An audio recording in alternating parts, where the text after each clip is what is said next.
So once again welcome you all at E Padhai, जहां पर हम पढ़ाई करेंगे मस्ती के साथ और इलेक्ट्रॉनिक वे में. That is why the name is given E Padhai. My dear kids, in the last lecture sound का थोड़ा सा इशू था. It was echoing.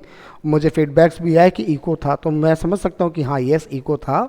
And this time we have tried to remove that echo. और मुझे लगता है कि इस बार आवाज़ आपको बहुत ज़्यादा स्मूथली जा रही होगी. और ज़्यादा समय न लेते हुए छोटा सा एक वीडियो आज फिर से बात करते हैं रिफ्लेक्शन के बारे में.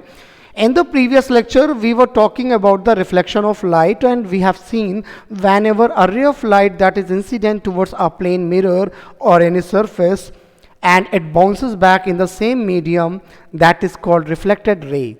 Though this concept, this phenomenon was basically defined as reflection. इसे क्या बोलते हैं?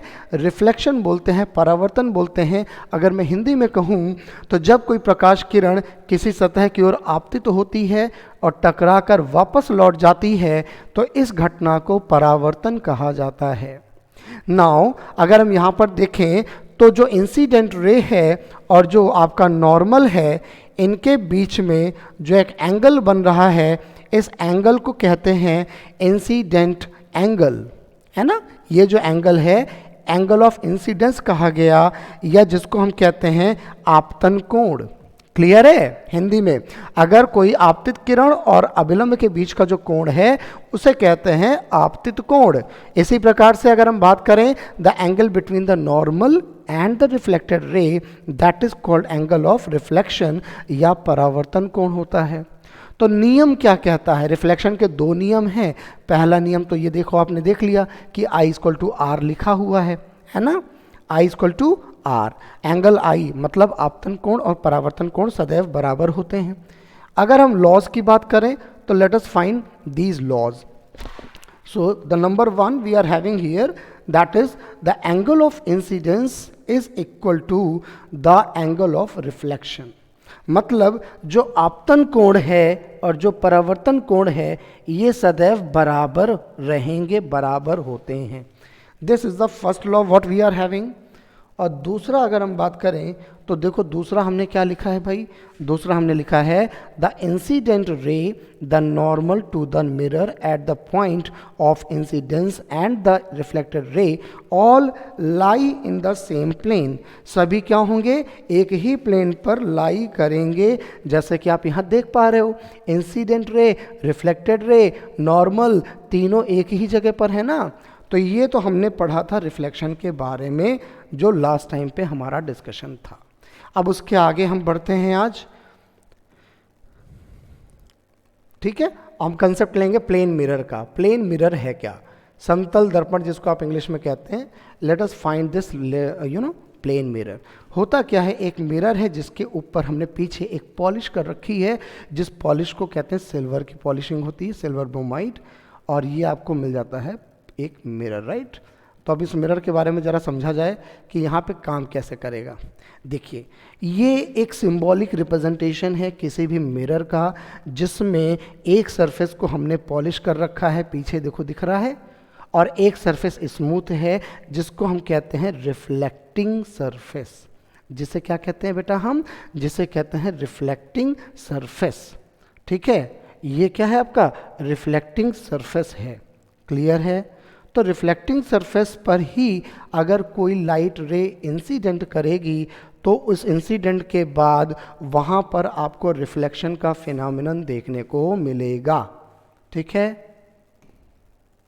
चलिए आगे बढ़ते हैं.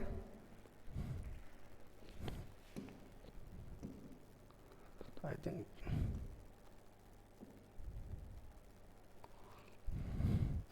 वेट करते हैं थोड़ा सा, शायद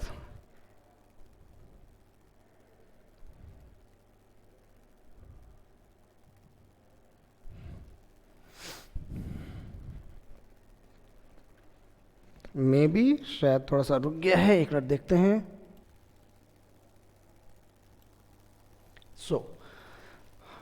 हमने देखा कि जो आपका एक साइड है प्लेन है, that is reflecting surface where the ray of light will incident, और एक साइड में हमने पॉलिश कर रखी है, उसको आप कहते हैं अपगिव सरफेस, राइट.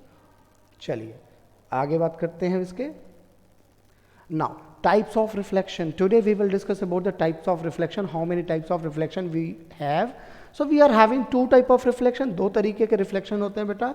एक रेगुलर रिफ्लेक्शन कह सकते हैं जिसको हम स्मूथ कह सकते हैं, स्मूथ रिफ्लेक्शन, और दूसरा हमारे पास होता है डिफ्यूज रिफ्लेक्शन या जिसको हम रफ रिफ्लेक्शन भी कह सकते हैं. Right. Regular reflection will be taken by because of the smooth mirror. Let us see how it will be acting. जैसा कि आप यहाँ देख पा रहे हैं, व्हेन अ रे of light that is falling on a plane mirror, it is reflecting back, right? If the rays are parallel, see, अगर आप यहाँ पे ध्यान से देखिए तो ये रेज ऑफ क्या है, आपस में पैरेलल है ना. तो रिफ्लेक्शन के बाद देखो ये आपस में पैरेलल निकल रही है कि नहीं.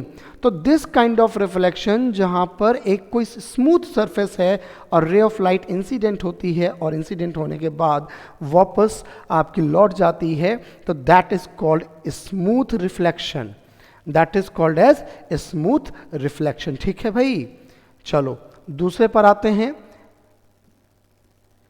दैट इज इर्रेगुलर रिफ्लेक्शन या जिसको हम रफ रिफ्लेक्शन भी कह सकते हैं या जिसे हम डिफ्यूज रिफ्लेक्शन भी कह सकते हैं.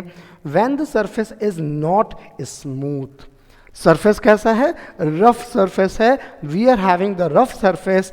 और यहाँ पर जब आप देखेंगे तो आप देखो ना, इंसिडेंट रे तो पैरेलल हो रही है आपकी, राइट.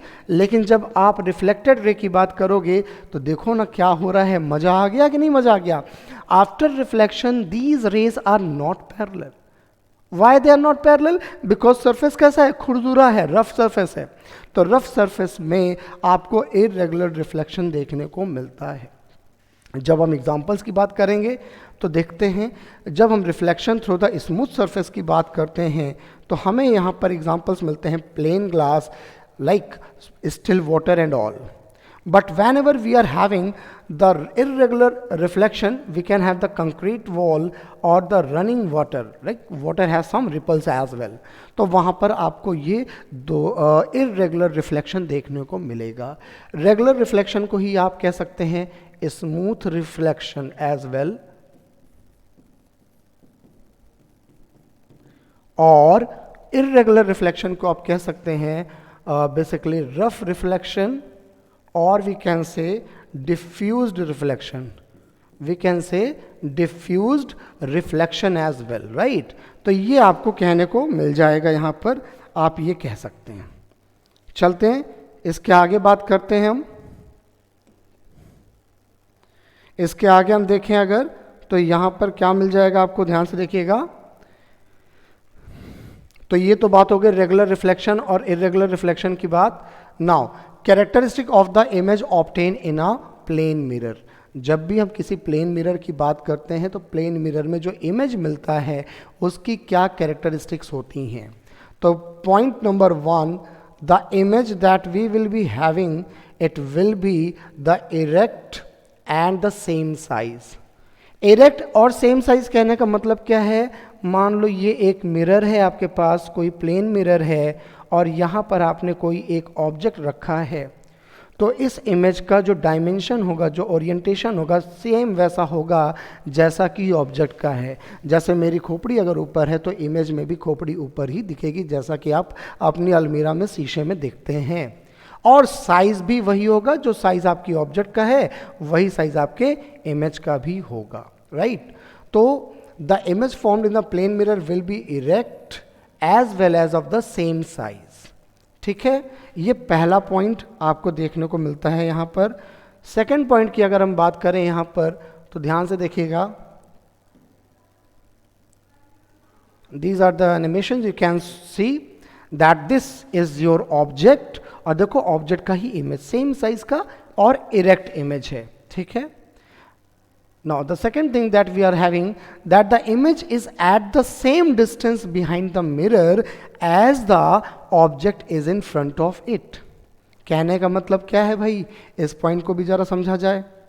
कहने का मतलब है कि अगर आपका ये एक मिरर है और मान लो ये कोई एक आपका ऑब्जेक्ट है जो कि मिरर से इस डिस्टेंस पर है, तो उतने ही डिस्टेंस पर इसका इमेज भी फॉर्म होगा, right. The distance will be same. जो डिस्टेंस, जैसा आप यहाँ देख पा रहे हैं ना, ये आपका मिरर, ये ऑब्जेक्ट रखा है इतने डिस्टेंस पे, उतने ही डिस्टेंस पे आपको इसका इमेज भी देखने को मिलेगा। The distance of the object from the mirror will be same as the distance of the image from the mirror. Clear? तो ये 2 पॉइंट आपको यहाँ पर देखने को मिलते हैं। इसके बाद और क्या देखने को मिल सकता है, एक यहाँ पे अभी देखिएगा, इमेज वर्चुअल होती है, वो एक पॉइंट आपका होना चाहिए। और थर्ड पॉइंट है लिटरली इन्वर्टेड। बहुत प्यारा पॉइंट है, इस चीज़ को समझने की कोशिश करिएगा। इसका मतलब क्या होता है? लिटरली इन्वर्टेड कहने का मतलब है पार्श्विक, इसको उल्टा होना। जैसे मान लो ये एक मिरर है, I am just going to tell you this is a mirror, right. और मान लो ये एक ऑब्जेक्ट है, मैंने ऐसे बनाया है। तो जब आप इसका इमेज देखोगे तो इसका इमेज आपको कुछ ऐसा देखने को मिलेगा, लाइक दिस वन। ठीक है, इसी को कहते हैं बाइलेटरल इन्वर्जन, जैसा कि आप यहां पर देख पा रहे हैं। So that is called basically bilateral inversion, और image in a mirror is literally what? Inverted. ठीक है, लिटरली इन्वर्टेड। चलिए, तो ये कुछ हमने प्रॉपर्टीज देखी हैं। इसके बाद हम देखते हैं यहां पर कुछ और चीजें, जैसे कि एक एग्जांपल है यहां पर। Suppose question, a robot is standing at the distance of 8 metre from the plane mirror, right. Now what distance from him will his image be form? बहुत प्यारा क्वेश्चन है। सी, क्वेश्चन कहता है कि at what distance from him, है ना। तो भाई देखो, मैंने आपको बताया कि अगर ऑब्जेक्ट 8 मीटर पर है तो इमेज भी कहां पर होगा? 8 मीटर पर होगा ना। लेकिन अभी हमें डिस्टेंस किससे बतानी है? रोबोट से। So the total distance from this robot will be what? 8 + 8, that will be 16 meters, right? So the answer will be 16 meter. Let us have the solution here, right? Let's see the solution, and by this we will be binding our class for today. See, the image is at 8 meter, so the total distance is 16 meter from him. Is it?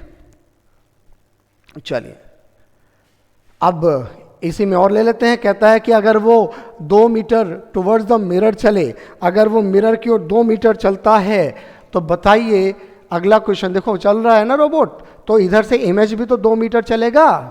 अगर ये 2 metre आया भाई इधर, कहाँ गया pen? अगर ये 2 metre इधर भाग कर आया तो इधर इमेज भी तो 2 मीटर भागेगा कि नहीं भागेगा? बताओ। सो 2 मीटर इधर, 2 मीटर इधर, कितने हो गए? 4 मीटर हो गए ना। तो क्या हो जाएगा भाई अगली कहानी इसमें? देखो क्या कहता है question, what distance will his image be formed? तो अब ध्यान से देखो भाई, अगर 2-2 मीटर दोनों चले आए, समझना फिर से मेरी बातों को, मैं कलर चेंज करता हूं। क्या कह रहे हैं आप कह रहे हो कि आपका जो रोबोट है वो अपनी इनिशियल पोजीशन से 2 मीटर आ चुका है, और इमेज भी अपनी इनिशियल पोजीशन से 2 मीटर पर आ चुका है। तो जो पहले 8 था, अब ये कितने पे रह गया? 6 मीटर पे रह गया इधर, और 6 मीटर पे रह गया इधर। तो the total distance should be, अगर मिरर से बात करेंगे तो आंसर कितना हो जाएगा? 6 मीटर। और अगर मैं ऑब्जेक्ट और इमेज के बीच की बात करूं तो ये कितना हो जाएगा? 12 मीटर। यही आंसर होगा आपका, राइट। चलो चेक करते हैं भाई हम अपना आंसर भी। यहाँ पर जो क्वेश्चन कह रहा है उसके अकॉर्डिंग देखिए, 6 मीटर हो गया ना, और 6 मीटर इमेज हो गया, तो टोटल डिस्टेंस कितनी हो गई? Image is formed at 6 metre from the mirror. और अगर मैं बात करता कि ऑब्जेक्ट से कितने दूर पर है, तो टोटल कितना होता? 12 हो जाता, right. This is 12। Got it? तो आई थिंक ये कंसेप्ट समझ में आ गया प्लेन मिरर का। By this we are ending this session for today. और जैसा भी लगा हो, कैसा लगा वीडियो, प्लीज कमेंट जरूर करें, और अगर अच्छा लगा हो तो चैनल को सब्सक्राइब करें, लोगों तक वीडियो को शेयर करें। इससे ज़्यादा मुझे आपसे कुछ नहीं चाहिए, और लगातार जुड़े रहें ऐसे नए नए वीडियोस के लिए। और हम पूरी फिजिक्स ऐसे कंप्लीट करेंगे, पूरी केमिस्ट्री और बायोलॉजी भी कंप्लीट करेंगे CBSE NCERT की, राइट। तो इसी के साथ मैं विदा लेता हूँ, आज के इस सेशन को यहीं पर क्लोज करता हूँ। आप सभी को बहुत बहुत धन्यवाद जुड़े रहने के लिए। Good night and bye bye.